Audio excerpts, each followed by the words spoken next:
오늘 이 성전이 비록 높을지라도 라는 제목으로 함께 하나님의 말씀을 나누기 원합니다. 요즘 우리는 신명기를 묵상하고 있습니다. 신명기의 중요한 주제 중에 하나가 바로 복과 저주입니다. 하나님은 가나안 땅을 향해 나아가는 이스라엘 백성들에게 복을 주리라, 동시에 저주가 너희에게 있을 것이다. 복과 저주를 너희 앞에 두나니, 복과 저주를 함께 이야기합니다. 우리가 복과 저주를 생각할 때 반드시 유념해야 하는 사실이 있습니다. 이 명제가 너무 중요하기 때문에 제가 반복해서 말씀드릴 때에 여러분들 한번 잘 생각해 보시기 바라겠습니다. 저주는 우리가 마땅히 받아야 하는 것이지만 복은 우리가 선물로 받은 것입니다. 다시 한번 더, 저주는 우리가 받는 것이 마땅하지만 복은 우리가 받아야 하는, 우리가 받은 선물입니다. 여러분, 이 명제가 오늘날 우리에게 왜 중요하냐면 번영신학의 오류 때문입니다. 번영신학을 믿는 사람은, 번영신학은 이렇게 이야기합니다. 하나님은 사람이 건강하게 되고 부자가 되고 행복하게 살기를 바라는 것이 하나님의 뜻이다 라고 이렇게 가르칩니다. 맞는 말씀입니다. 그런데 그들은 균형을 잃었습니다. 복과 저주를 함께 말씀하고 있는 성경을 왜곡되게 그렇게 바라보게 만듭니다. 마치 우리가 열심히 원인을 만들면 하나님은 우리에게 복을 주셔야 하는 채무자로 만드는 것이고, 또 우리가 기도를 하는 이유도 하나님의 팔을 비틀어서 우리에게 번영을 주시도록 하는 것이 그들은 기도의 목적이다 라고 이렇게 가르칩니다. 그러나 그렇지 않습니다. 저주를 받는 것 우리에게 마땅한 것이지만 복을 받는 것은 우리에게 당연하거나 마땅한 것이 전혀 아닙니다. 결코 아닙니다. 우리는 우리가 성취한 것 때문에 복을 받는 것이 아니라 예수 그리스도께서 성취하신 일로 말미암아 복을 받게, 선물로 받게 됩니다.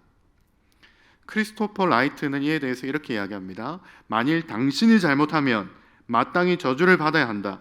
그러나 당신이 올바르게 행하면 마땅히 받을 수 없는 복을 받아 누리게 된다. 이는 예수 그리스도가 당신을 위해 예비하신 복을 받아 누리는 일일 뿐이다. 번영신학자들의 고난관을 한번 생각해 볼까요? 그들은 이렇게 이야기합니다. 고난이 지나가면 하나님이 복을 주실 것이다. 우리가 이렇게 하면 복을 받고, 이런저런 일들을 우리가 겪다 보면 복을 언젠가는 끝내는 하나님께서 복을 주실 것이다. 여러분, 근데 한번 생각해 봅시다. 정말 그렇습니까? 이스라엘 백성들 한번 생각해 볼까요? 하나님이 애굽 땅을 나오라 했습니다. 그들이 간 곳이 어디였습니까? 광야였죠. 광야 가운데서 그들을 하나님께서 훈련시킨 다음에 그들을 인도하신 곳이 어디였습니까? 가나안 7 족속이 버티고 있는 그 가나안 성읍들에게 하나님은 인도하셨습니다. 파도가 떠나간 줄 알고 보니까 더 큰 폭풍우가 우리를 기다리고 있었고, 광야가 이제 끝날 쯤에는 이제 이 광야가 끝이라고 생각했는데 더 끝없는 황무지가 펼쳐져 있는 거 여러분 경험해 보시지 않았습니까? 고생 끝에 낙이 온다. 쨍하고 해뜰 날 온다. 여러분, 성경은 이렇게 가벼운 복음을 이야기하는 것이 아닙니다. 그러면 무엇이 복입니까? 성경은 무엇을 복이라고 이야기합니까? 이스라엘 백성들이 광야에 있든 애굽에 있든 어디에 있든 가나안에 있든 바벨론 포로로 잡혀 있든 하나님이 함께 하시면, 광야라 할지라도 가나안 땅이라고 할지라도 바벨론 포로 중에 있을지라도 하나님이 함께 하시면 복이라고 말씀합니다. 그래서 그들이 사실 광야에 있었을 때에도 사실은 그들이 복을 누리고 있었고, 지금 가나안 땅을 정복하고 난 다음에도 여전히 똑같은 복을 누리고 있었습니다. 그 복은 바로 하나님의 함께 하심입니다. 이런 의미에서 오늘 성전 낙성식을 드리고 있는 이 솔로몬과 이스라엘 백성들은 이 하나님의 복을 충만하게 받고 있습니다. 이들이 받는 복은 다시 한 번 더 이 말씀드리지만 그들이 수고했기 때문에, 그들의 조상들이 열심히 일구어낸 땅이기 때문에, 그들이 지금 열심을 내어서 성전을 아름답게 완공했기 때문에 당연히 받는 복이 아니라 하나님이 자신의 이름을 그곳에 두시기로 약속한 그 말씀 때문에, 그 선물 때문에 그들이 지금 복을 누리고 있는 것입니다. 여러분, 그런데 제가 앞서 말씀드렸듯이 성경은 복을 이야기할 뿐만 아니라 경고의 말씀, 저주의 말씀을 동시에 이야기합니다. 그래서 오늘 솔로몬에게 경고와 같은 말씀을 동시에 하고 있습니다. 솔로몬이 성전을 완공하고 10절에 모든 백성들이 흡족한 마음으로 집으로 돌아간 때 어쩌면 자아도취에 흠뻑 젖어서 이렇게 있는 솔로몬에게 나타나서 경고와 같은 말씀을 합니다. 저주의 말씀을 잊지 말아야 한다. 저주를 잊지 말아야 한다.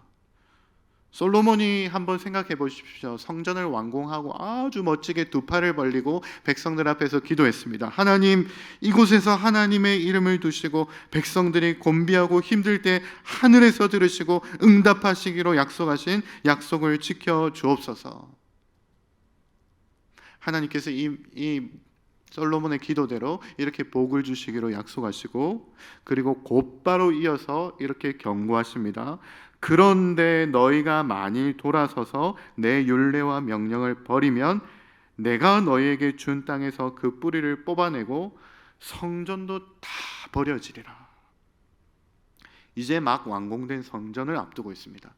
좀 축복된 말씀, 좀 축사를 좀 해주시면 좋겠는데 하나님은 전혀 개의치 않으시고 이 성전이 비록 높을지라도 라고 이렇게 이제 좀 긴장을 내려놓고 밤에 누워있는 그 솔로몬을 향해 다시 긴장끈을 놓치면 안 된다. 느슨해지려고 하는 이 솔로몬을 향해 하나님은 한밤중에 찾아오셔서 이렇게 솔로몬에게 경고하셨습니다. 바라옵기는 오늘 말씀이 느슨해진 우리의 신앙생활에 긴장감을 불어넣는 그런 말씀이 되어지기를 원합니다. 우리 삶에서 내가 지금 누리고 있는 복이 하나님의 전적인 은혜가 아니라 마치 내가 열심히 살아왔기 때문에, 내가 열심히 신앙생활을 했기 때문에 내가 이룬 것이라고 착각하지 않기 원합니다. 지금 우리가 누리는 복들은 우리를 위해 예비하신 복을 그저 우리가 누리고 있는 것뿐임을 깨달아야 합니다. 그렇지 않으면 이렇게 될 것이다. 세 가지로 오늘 경고하고 있습니다. 첫 번째, 우리에게 긴장을 주는 말씀이죠. 약속했을지라도. 믿음에 대한 세상 사람들의 오해가 있습니다. 믿음은 비이성적이고 맹목적이고 비합리적이라는 생각입니다. 신은 죽었다라고 말한 니체는 종교는 연약한 인간들이 만들어낸 허구이다라고, 그렇게 인간이 만들어낸 허구이다라고 말했습니다. 그러나 그렇지 않습니다.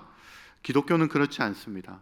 인간으로부터, 인간의 원함으로부터, 인간의 소망으로부터 생겨난 것이 기독교가 아니라 바로 하나님의 약속으로부터 시작된 것이 바로 기독교입니다. 그래서 우리는 밑도 끝도 없이 아무 근거도 없는 믿음을 가지고 하는 것이 아니라 바로 하나님의 약속, 이 약속이 선행되어지고 그것을 믿음으로 우리가 신앙생활을 쌓아가고 있습니다. 오늘 앞장에 보시면 솔로몬도 지금 이 아름다운 성전을 지은 것이 하나님께서 일전에 다윗에게 약속하신 그 약속 때문이다 라고 이렇게 고백하고 있습니다. 그러면서 이제 다윗을 위하여 그 허락하신 말씀을 지키시옵소서. 다윗을 위하여 허락하신 말씀, 그 약속을 지키시옵소서. 약속을 의지하는 믿음을 고백합니다. 여러분, 이것이 우리가 믿어야 하는 믿음의 핵심입니다. 그 약속의 말씀을 의지해서 믿음으로 살아가는 것이 우리가 영위해야 할 믿음 생활입니다. 그래서 우리가 늘 점검해야 되는 것이 무엇이냐? 지금 내게 약속하신 하나님의 말씀이 있는가? 지금 내가 붙들고 있는 하나님의 약속의 말씀은 무엇인가? 이것이 있어야 되는 것이죠. 그런데 우리가 믿음이 흔들릴 때가 언제입니까? 이 약속이 더디 이루어질 때, 이 약속이 이루어지지 않는 것 같을 때, 우리가 그럴 때에 우리의 믿음이 흔들리게 됩니다. 약속이 이루어지지 않으면 그 약속을 주신 하나님을 의심하고 하나님을 향해 원망까지 하게 됩니다.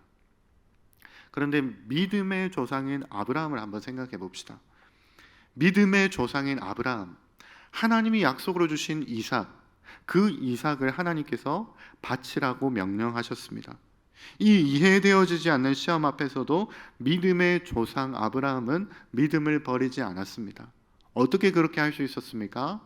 바로 약속을 믿는 이 믿음을 넘어서서, 그냥 하나님 약속했잖아요. 나는 이 약속만 믿어요. 이 약속하셨는데 왜 하나님께서 지키시지 않는 거예요? 이 약속을 믿는 믿음을 넘어서 약속을 주신 분을 바라보았기 때문입니다. 히브리서 11장 19절에 이렇게 말씀합니다. 그가 하나님이 능히 이삭을 죽은 자 가운데서 다시 살리실 줄로 생각한지라 비유컨대 그를 죽은 자 가운데서 도로 받은 것이니라. 하나님은 약속대로 주신 내 하나밖에 없는 아들 이삭의 이 믿음과 소망을, 이 약속에 믿음과 소망을 두지 않고 약속을 주신 하나님께 믿음과 소망을 두었습니다. 솔로몬에게 하나님은 오늘 이렇게 경고하십니다. 18절과 19절입니다. 내가 내 나라 왕위를 견고하게 하되 전에 내가 내 아버지 다윗과 언약하기를 이스라엘을 다스릴 자가 내게서 끊어지지 아니하리라 한 대로 하리라. 그러나 너희가 만일 돌아서서 내가 너희 앞에 둔 내 율례와 명령을 버리고 가서 다른 신들을 섬겨 그들을 경배하면 내가 너희 아버지 다윗에게 약속한 것을 지킬 것이다. 그러나 너희가 내게서 돌아서면, 약속을 준 내게서 돌아서면, 내가 약속했을지라도 라는 것입니다. 아무리 내가 약속한 것이라고 해도 너희들이 내게 소망을 두지 않고 그 약속으로 주어진 땅과 복과 이런 것들만을 구한다면 내가 너희들을 가만히 두지 않을 것이다 라고 이렇게 경고하고 있는 것이죠. 여러분, 우리는 믿음을 너무 쉽게 생각하는 경향이 있습니다. 하나님께서 약속하신 것을 나는 다 따놓은 당상이니까 하나님이 이 약속대로 내세와 금생에 복을 주시는 것 당연한 것이다 라고 그렇게 여길 때가 있습니다. 그런데 내가 기도하는 대로 응답되지 않고 생각하는 대로 일이 풀리지 않으면, 큰 시험과 역경을 만나면 우리가 회의감이 찾아오고 하나님은 내가 이렇게 어려울 때 어디에 계신가? 하나님을 원망하게 됩니다. 그러나 다시 한번 말씀드립니다. 저주는 우리가 받아 마땅한 것이지만 복은 우리에게 주어진 선물입니다. 우리가 마땅히 받아야 할 복은 없습니다. 우리가 당연히 받아야 할 복은 없습니다. 죽을 수밖에 없는 저주로 가득한 인생을 살다가 영원한 하나님의 진노를 받아 그것만이 마땅하고 당연한 우리가 예수님 때문에 복을 받아 누리고 있는 것입니다. 예수님도 우리에게 이렇게 말씀하십니다. 긴장감을 주시기 위해서 이렇게 말씀하십니다.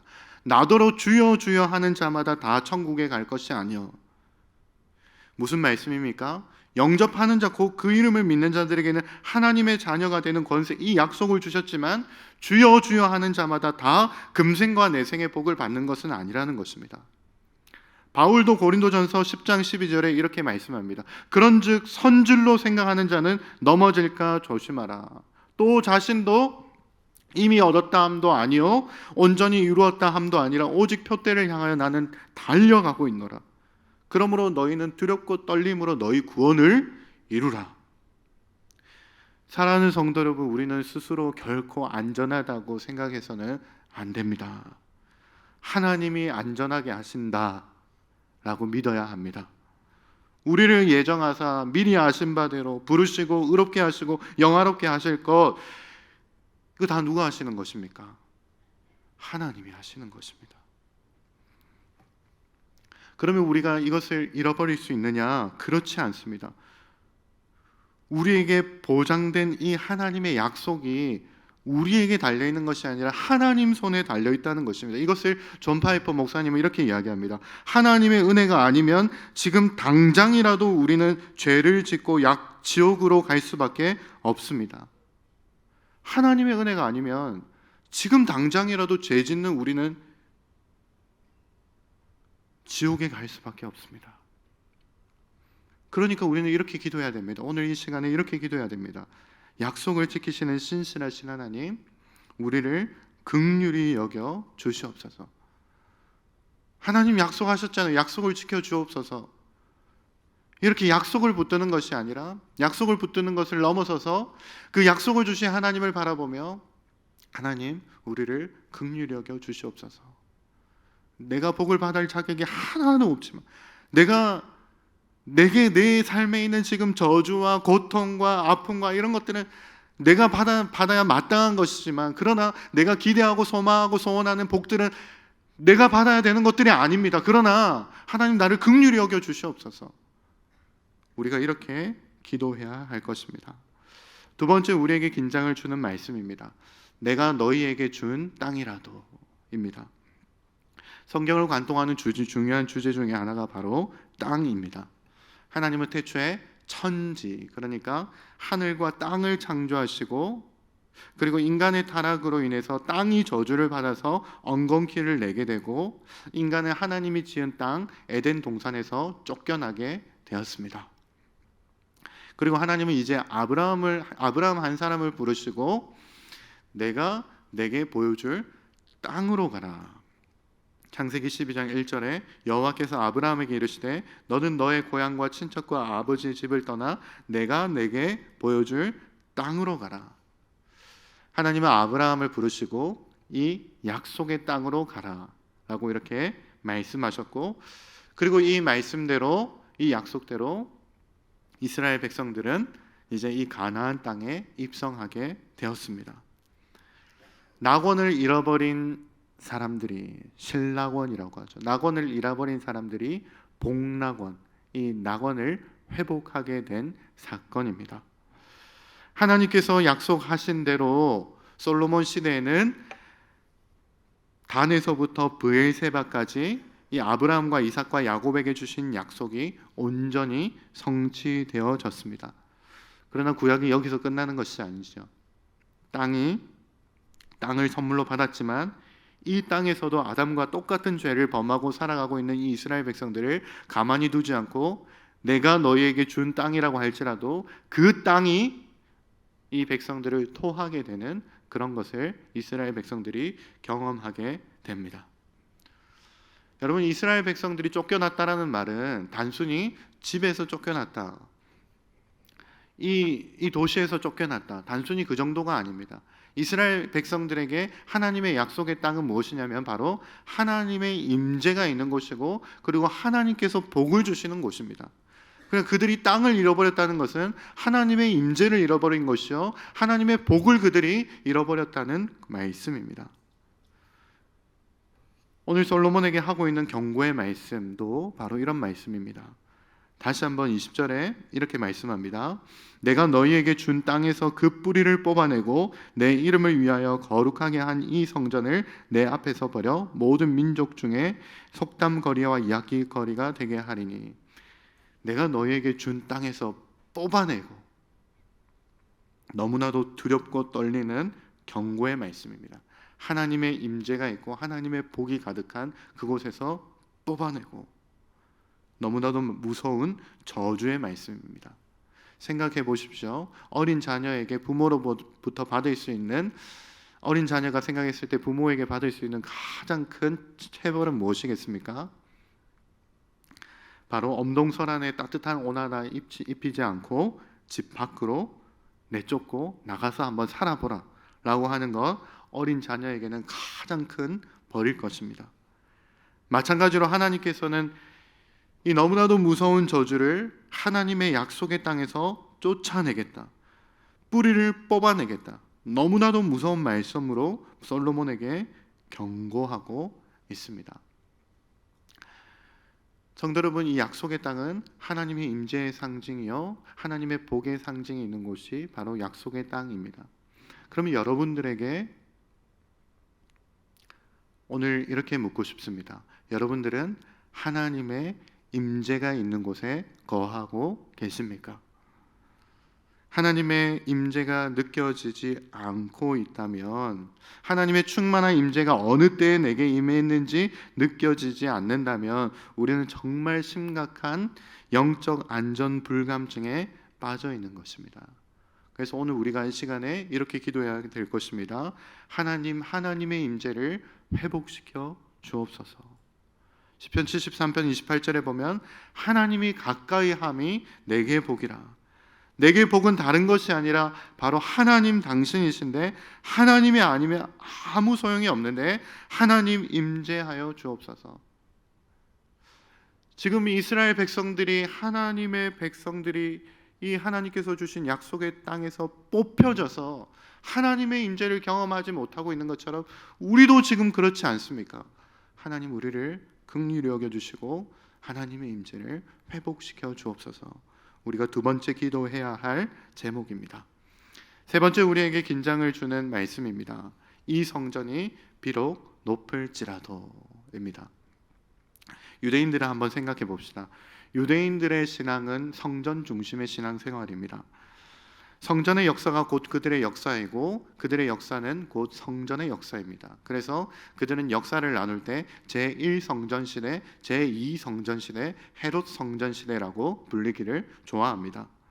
지금도 성전을 중심으로 살아가는 이 유대인들은 통곡의 벽에 나와서 날마다 기도하며 말씀을 암송하고 있습니다.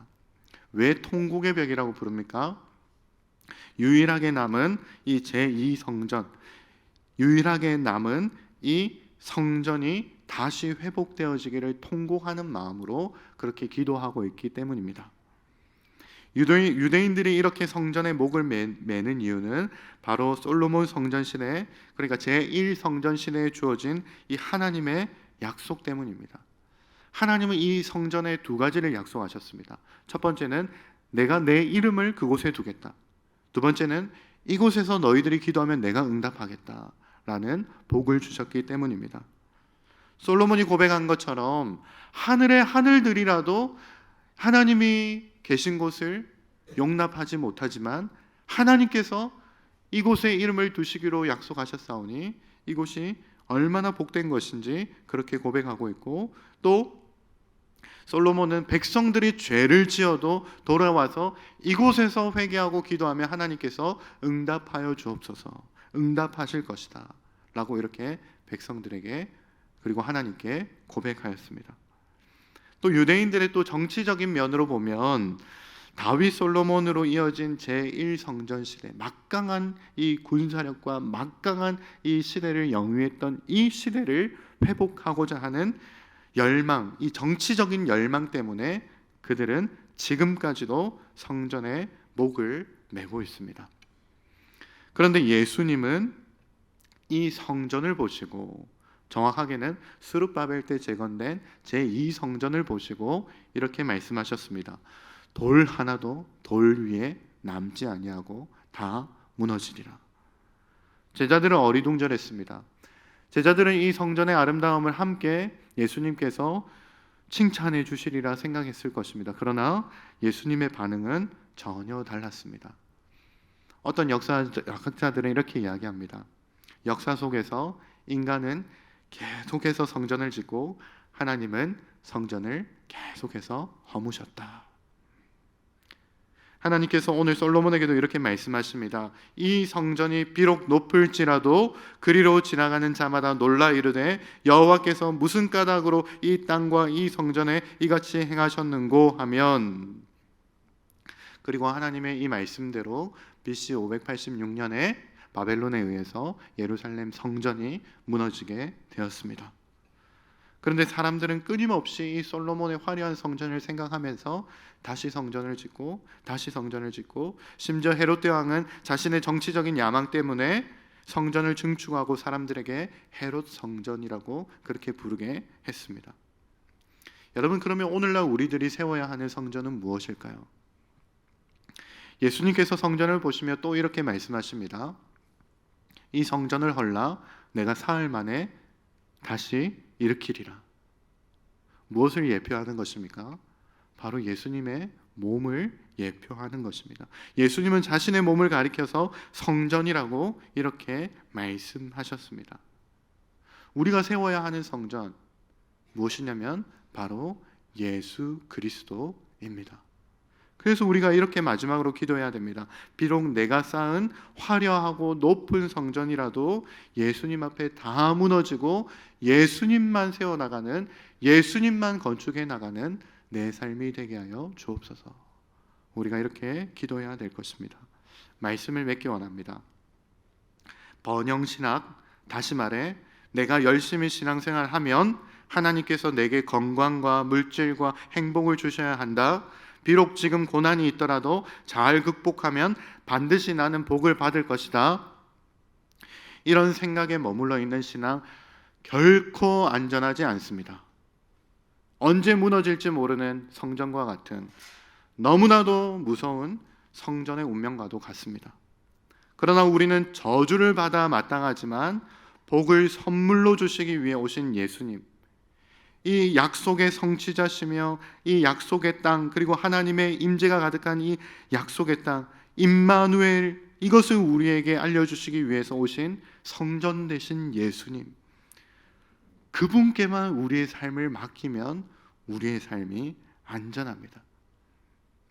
내가 내 행복을 위해서, 내가 주체가 되어서 내 삶을 어떻게 해보려고 하나님의 이름을 한번 빌려가지고 하나님을 한번 위시해가지고 내가 내 삶의 복을 한번 받아보리라, 내 인생에도 쨍하고 해뜰날 한번 오겠지, 그런 것이 아니라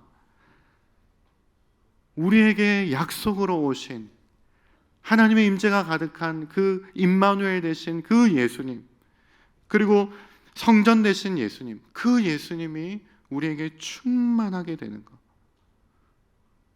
우리가 하나님을 대적해서, 예수님을 대적해서 쌓아놓은 이 성전과 내 모든 것들은 비록 성전이라고 할지라도 그것이 다 무너지며 오직 예수 그리스도만이 더욱더 내 삶에 세워지며 드러나고 예수님을 닮아가는 것, 이것이 바로 우리가 영적인 긴장감을 가지고 세워나가야 할 바로 우리의 신앙의 모습입니다. 여러분, 정말로 내가 죽어 그분이 산다면 얼마나 좋겠습니까? 사랑하는 성도 여러분, 우리는 끝까지 긴장을 놓쳐서는 안 되겠습니다.